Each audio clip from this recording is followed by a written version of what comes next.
दोस्तों, एक शादी समारोह चल रहा था। दूल्हे की तरफ से उसके तमाम दोस्त आए हुए थे बारात में। साथ ही दुल्हन की भी बहुत सारी सहेलियां आई हुई थी।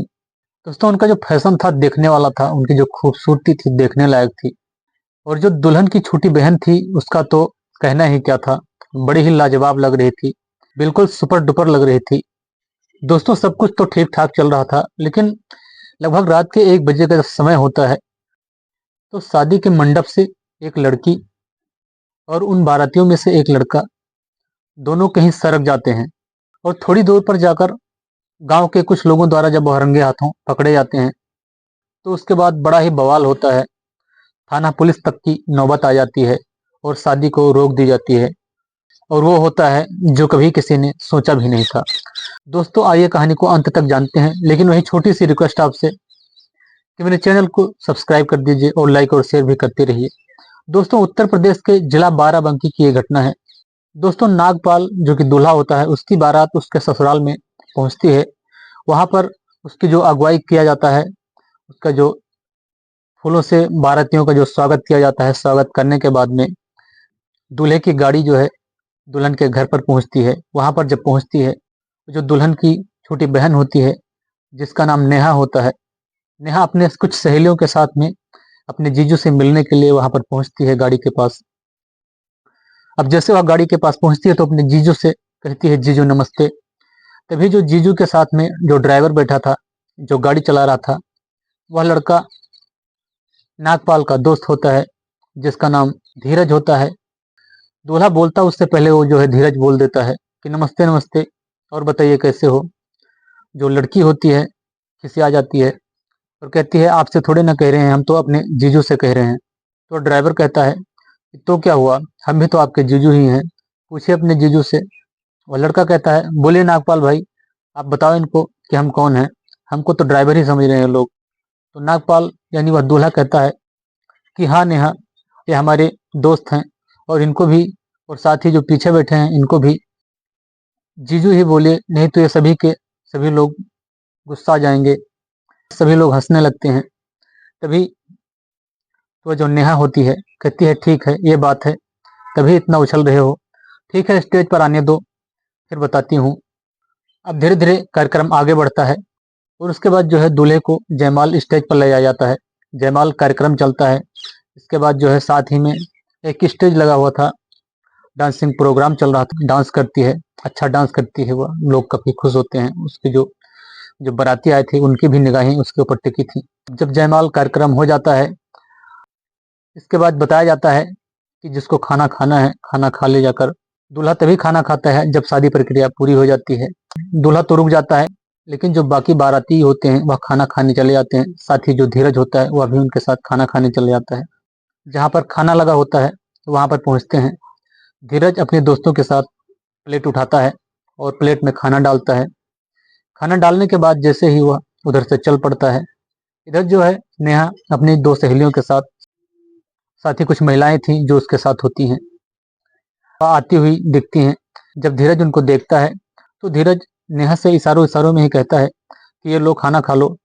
नेहा भी कहती है, लाओ खा लेती हूँ। धीरज उसको प्लेट पकड़ा देता है अपनी। उसके बाद जो नेहा होती है कहती है, प्लीज एक काम और कर दो मेरा। धीरज कहता है, बताओ ना।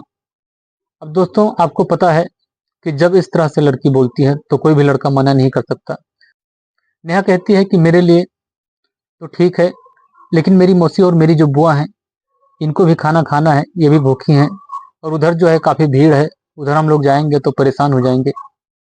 अगर आप मेरी बुआ और मौसी के लिए भी खाना ला दो तो बहुत अच्छा होगा। वह कहता है, जरूर। वह जाता है और फिर से वहां पर 2 प्लेट में खाना डालता है। जो कुछ जितनी भी आइटम बनी थी वह सारी आइटम डाल के ले आता है, कोई भी आइटम छोड़ता नहीं है। जो नेहा है अपनी मौसी और बुआ के साथ में अपनी सहेलियों के साथ में एक टेबल पर बैठे हुए थे, वहां पर ले जाकर खाना पकड़ा देता है। और इसके बाद कहता है, आप लोग खाओ, जब तक मैं पानी लेकर आता हूँ आप लोगों के लिए। वह खाने लगती हैं। तभी जो उसकी बुआ होती है नेहा की, पूछती हैं, नेहा मुझे इस घर में आए हुए 2 दिन हो गए, लेकिन इससे पहले यह लड़का जो है मुझे दिखा नहीं, कौन है यह लड़का, किसका लड़का है। नेहा कहती है, तो बारातियों में से है। तभी जो उसकी बुआ होती है कहती, तुम्हारी इतनी हिम्मत, तुम बाराती से खाना मंगा रही हो। वह बेचारा बुरा मान जाएगा। तभी वह जो लड़का है पानी लेकर आ जाता है। पानी लेकर जैसे वह रखने लगता है टेबल पर, उसकी जो बुआ होती हैं नेहा की, लड़के से कहती हैं, बेटा बस करो, अब आप एक काम करो, आप भी खाना लेकर यहीं पर आ जाओ, बैठ जाओ, खा लो।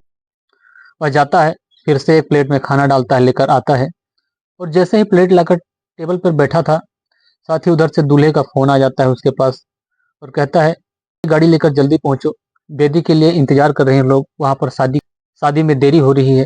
अब धीरज कहता है कि आप लोग खाना खाइए, मेरा तो फोन आ गया है, वहाँ दूल्हे भाई को देर हो रहा है शादी के लिए, मैं चलता हूँ। वह प्लेट को वहीं रखकर और चला जाता है। वह वहाँ पहुँचता है, दूल्हे को वहाँ से उठाता है अपना, और उस स्थान से जो है, जो बेदी थी, 200 मीटर का लगभग फासला था, वहाँ पर दूल्हे को ले जाकर छोड़ देता है। उसके बाद गाड़ी को बाहर ले जाकर अपना एक सुरक्षित जगह देखकर वहाँ पर खड़ी करता है। फिर जो है, खुद भी आकर वहाँ पर मंडप में पहुँच जाता है। अब तक लगभग 12 बज चुके थे, ठंडी का मौसम था, कोहरा छाया हुआ था। उस मंडप में कुछ गिने चुने जरूरी जरूरी लोग ही बचे थे, बाकी लोग सो गए थे। साथ ही उसकी जो खास सहेलियां और नेहा, साथ ही जो धीरज था, जो पंडित जी थे शादी कराना प्रारंभ कर देते हैं, शादी हो रही थी।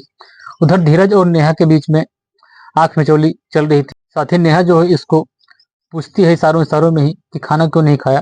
धीरज कहता है कोई बात नहीं, चलता है। वह कहती है फिर भी कुछ खाना है तो बताओ, मैं लेकर आती हूँ। कहता है नहीं नहीं, जहाँ बैठी वहीं बैठी रहो चुपचाप, कुछ करने की जरूरत नहीं है। अब जो नेहा है वह वहां से उठती है और अपने घर के अंदर जाती है। घर के अंदर जाती है तो कॉफी बनाकर लेकर आती है बाहर। पहले तो एक गिलास जो है धीरज को देती है, उसके बाद वहां पर कई लोग बैठे थे, कई लोगों को वह कॉफी देती है, साथ में एक कप खुद भी लेकर वहां पर बैठ जाती है, पीने लगती है। आप कॉफी पीते पीते ही जो इशारों इशारों में कहती है कि अपने गिलास के नीचे देखो। जब धीरज अपने गिलास के नीचे देखता है तो उसके गिलास के पेंदे पर उसका मोबाइल नंबर लिखा हुआ था। धीरज मोबाइल निकालता है और नंबर को डालकर व्हाट्सएप से कांटेक्ट करता है। व्हाट्सएप के जरिए अब दोनों एक दूसरे से चैट करने लगते हैं। चैट करते करते ही दोनों एक दूसरे की तारीफ कर रहे थे, एक दूसरे से बात कर रहे थे। धीरज कहता है तुम बहुत सुंदर लगती हो, बहुत खूबसूरत लग रही हो। वह कहती है क्या बात कर रहे हो। धीरज कहता है सच में तुम बहुत हॉट लगती हो। तभी जो नेहा होती है कहती है क्या हॉट लग रही हूँ, बहुत ही कोल्ड है, ठंडी लग रही है मुझे तो। धीरज कहता है चलो अभी गर्म कर देता हूँ, एक जगह ऐसी है जहाँ 10 मिनट में आपको मैं गर्म कर सकता हूँ। वह मुस्कुराते हुए कहती है क्या बकवास कर रहे हो, तुम्हारा दिमाग तो नहीं खराब हो गया है। तभी धीरज कहता है बुरा मत समझो मुझे, मैं बुरा नहीं हूँ, बात कर रहा हूँ, गाड़ी में जो है हमारे हीटर लगा हुआ है, और अगर उसको 10 मिनट भी चला देंगे तो तुरंत गर्म हो जाएगी और सारी ठंडी आपकी भाग जाएगी। नेहा कहती है लेकिन मुझे डर लग रहा है, वहां कैसे जाएंगे।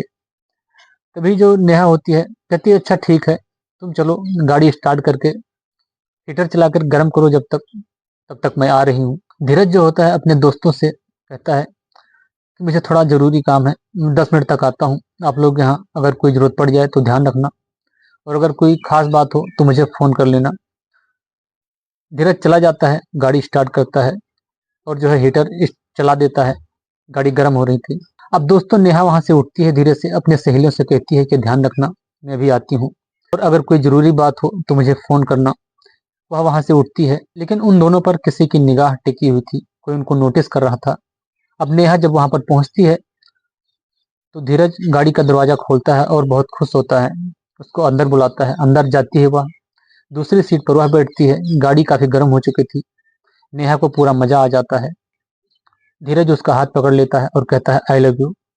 नेहा बोलती है आई लव यू टू, लेकिन एक बात का ध्यान रखना, थोड़ा दूर ही रहना, क्योंकि शादी का माहौल है, लोग आते जाते रहते हैं आसपास, अगर किसी ने देख लिया तो बवाल खड़ा हो जाएगा। धीरज कहता है कोई बात नहीं। नेहा कहती है तुम्हारे पास मेरा नंबर है, अब वैसे भी हम लोग आपस में बातचीत करते रहेंगे।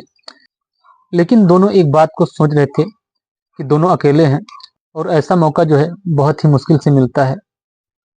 दोनों के मन में कुछ ना कुछ खटक रही थी, दोनों उस पल को अच्छे से जी लेना चाहते थे। जैसे ही दोनों करीब होते हैं करीब होते हैं तभी इनको एक ख्याल आ जाता है। अब नेहा बोलती है कि इतना बहुत है, शादी का माहौल है, लोग आते जाते रहते हैं, अगर किसी ने देख लिया तो अच्छा नहीं होगा। अब दोनों लोग वहां से जाने की सोचते हैं, और नेहा जैसे ही दरवाजा खोलने की सोचती है तो बाहर देखती है कि जो लोग उन्हें पहले से ही नोटिस कर रहे थे, वह अपने साथ कुछ और लोगों को भी बुला लाए हैं, साथ में उनके लाठी डंडा भी है।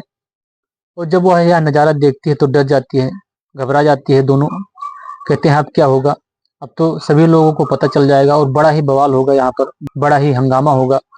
एक काम करो, तुम गाड़ी को भगाकर मुझे कहीं दूर ले चलो, नहीं तो यहाँ पर लोग अब तुम्हें मारे बिना छोड़ेंगे नहीं। तभी धीरज कहता है, मैंने कौन सी गलती कर दी है, मैंने तुम्हारे साथ कुछ गलत थोड़ी ना किया है, मैं तो सिर्फ तुम्हारे साथ बैठा था, तुम तो सिर्फ हीटर सेकने आई थी और हीटर सेक कर तुम चली जाओ अपना। लेकिन तभी जो है वो लोग जो होते हैं दरवाजा खटखटाने लगते हैं।